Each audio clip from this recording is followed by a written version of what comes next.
এরকম কিছু কইরেন না যে আবার জানি আরেকটা জানি বাবু কুলে ধরা দেয় না, আরেকটা বাবু কুলে ধরাইয়া তখন আবার রাজ ভাই চলে যাবো গা, তখন কিন্তু আপনি সংবাদ সম্মেলন ডেকেও কিন্তু কোনো উপায় পাইবেন না।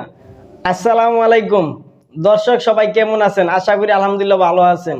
আজকে আমি দুইটা টপিক নিয়ে কথা বলবো। তো প্রথম টপিক পরিমণি আফাকে নিয়ে বলি। তো পরিমণি আফা কি বলছে, হাজার হলেও রাজ আমার সন্তানের বাবা, তাই তাকে বাসায় ঢুকতে দিছি।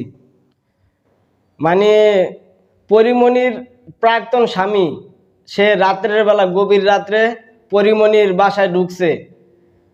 এখন এটা কোনো ব্যাপার না, তার সন্তানের বাবা ঢুকছে তো ঢুকুক, সমস্যা নাই, খাওয়া খাওয়ি করুক, খাওয়া দাওয়া করুক, সমস্যা নাই, এটা কোনো ব্যাপার না। কিন্তু এরকম কিছু কইরেন না যে আবার জানি আরেকটা জানি বাবু কুলে ধরা দেয় না, আরেকটা বাবু কুলে ধরাইয়া তখন আবার রাজ ভাই চলে যাবো গা, তখন কিন্তু আপনি সংবাদ সম্মেলন ডেকেও কিন্তু কোনো উপায় পাইবেন না।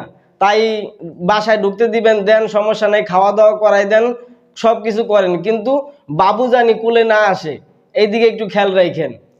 ওকে, এখন আমি দ্বিতীয় টপিকে কথা বলবো। এই যে দেখেন এখানে লেখা আছে, বিয়ের 12 দিন পর স্বামী জানতে পারে যে তার স্ত্রী নারী না, তার স্ত্রী পুরুষ। বিয়ের 12 দিন পর ওই স্বামী জানতে পারে যে তার স্ত্রী পুরুষ, নারী না। তাহলে ভাই আমার প্রশ্ন, তো তুমি এই 12 দিন কি করলা? এই পুরুষ, এই ছেলেটার সাথে তুমি 12 দিন কিভাবে সংসার করলা, কিভাবে রাত্রি যাপন করলা ভাই?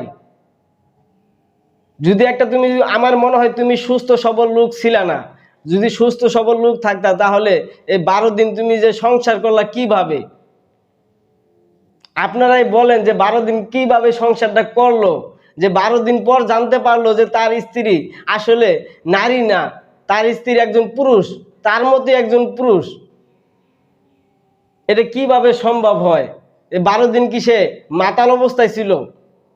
আর মাতাল অবস্থায় থাকলেও তো ওই জিনিসটা টের পাওয়া যাবে যে আমার স্ত্রী, আমি কিভাবে তার সাথে রাত্রি যাপন করতেছি, কিভাবে আমরা একসাথে হচ্ছি, কিভাবে আমরা সময় কাটাইতেছি, ওটা কি টের পাওয়া যাবে না? যদি 12 দিন মাতাল অবস্থা থাকে তাও তো বোঝা যাইব।